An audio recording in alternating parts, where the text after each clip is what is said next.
Você também fala muito de antifragilidade. Perfeito. O que é esse conceito?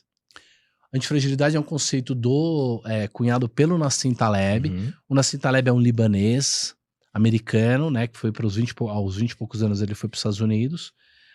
A família dele era chanceler lá do Líbano, Uhum. e aí teve a guerra civil lá, e eles são cristãos, né, então eles foram exilados para a França, e ele é um cara brilhante, um autodidata, assim, ele fez um curso na Sorbonne, faculdade lá, de filosofia com história, blá, e depois ele foi para os Estados Unidos fazer o Wharton Business, Uhum. fazer um MBA, uma faculdade de negócios e finanças e tal, e ele se apaixonou por derivativos, que é a minha área, opções.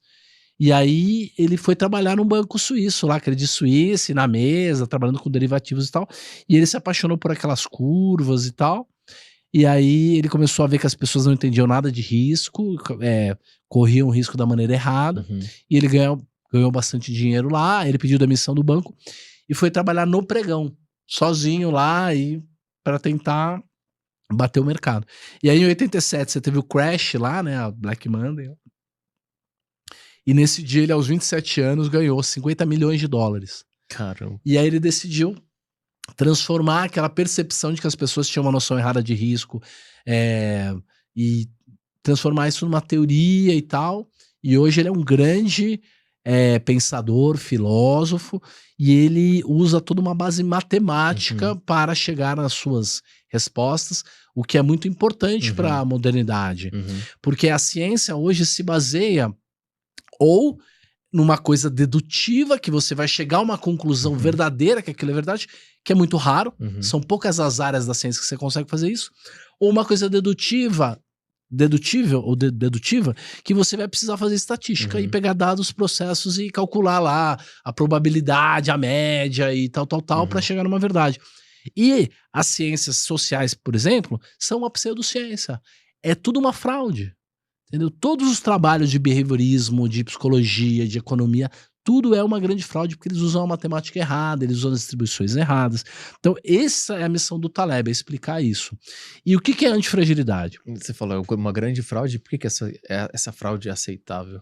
Porque as pessoas não conhecem matemática o suficiente para ler as propriedades do estudo, da conclusão estatística que o cara chegou, e falar, não, você não pode pegar 100 crianças e fazer um estudo e chegar à conclusão que o QI médio do brasileiro é 87, isso não se faz. O fato tá errado. Tá errado até a maneira como a matemática é feita. Por exemplo, eles usam a distribuição normal da probabilidade. Só que a distribuição normal ela só funciona para coisas que estão sujeitas à lei da gravidade. Vamos colocar 30 mil pessoas no estádio. Aí nós vamos medir coisas que estão sujeitas à lei da gravidade. Tamanho da circunferência do cérebro. 40 centímetros de circunferência. Cara, isso aí tá sujeito à distribuição normal, à lei da gravidade. O desvio padrão, a média, tudo vai funcionar perfeitamente. Lei dos grandes números. Você vai medir a média, 40 centímetros, você pode colocar o cara com a maior cabeça do mundo lá, você não consegue mexer na média. É matematicamente impossível, porque está sujeito à lei da gravidade. Se você for medir um dado comparativo, um dado social, não está sujeito a nada. Vamos considerar, ao invés do tamanho da circunferência média da cabeça, a renda média. Beleza. Aí você vai descobrir que a renda média dos caras lá é 50 mil dólares por ano. Aí você vai pegar 30 mil, multiplicar por 50 mil, dá 150 milhões de dólares, aqueles caras todos somados ganharam no ano. Aí você põe um único cara lá, o Elon Musk. O Elon Musk esse ano ganhou 20 bilhões de dólares. O salário dele é a amostra toda. O salário dos outros 30 mil é a quinta casa depois da vírgula. Então você não pode tratar o mundo social comparativo de vendas, de resultado, de psicologia, da emoção, da mesma maneira que você trata um projeto de uma obra. Entendeu? Porque a matemática não funciona, e você usa uma reguinha, você chega em verdades, média, amostragem, mediana, bababá, e tipo de distribuição. Eu tenho certeza que a chance de um cara com uma cabeça tal, 5 desvios padrões, é 5 sigma. Você faz ciência de foguete. Na economia e na ciência social, esquece. A distribuição era Eu não falei pra você que o mercado financeiro tem 2 tipos de distribuição diferente? Uhum. Como é que você trata isso? Não é com a distribuição normal. E onde entra o conceito de antifragilidade? A antifragilidade é a característica, o princípio de coisas, de organismos naturais ou complexos que faz com que eles sobrevivam e progridam frente ao caos. Então, a antifragilidade é uma propriedade natural que faz com que você se beneficie do caos. Porque nós vivemos no caos. Uhum. Se nós não formos organismos que gostem do caos, a gente vai colapsar. Uhum. Então, essa é a característica de tudo aquilo que venceu a natureza, que Uhum. venceu a família da aleatoriedade, que é o estresse, a desordem, a volatilidade, o ruído, a pancada. Então, a antifragilidade é essa característica que faz com que o que não me mata fortalece. Uhum. Entendeu? Por exemplo, o crescimento pós-traumático da academia. Uhum. E você crescer porque você fez o estresse. Uhum. Então, você precisa ter modelos, fórmulas, métodos que se beneficiem da natureza turbulenta e volátil. Porque senão você vai colapsar. Uhum. E você tem que encarar a natureza de uma maneira que aquela aleatoriedade, que aquela bagunça, que aquele caos, que aquela desordem, você use aquela informação a seu favor para você progredir. Uhum. Então, é por isso que as startups funcionam. Uhum. Porque elas quebram logo, dão certo, e uma carteira é assim. E você pode olhar na natureza, as coisas que deram certo, elas costumam ter esse tipo de característica.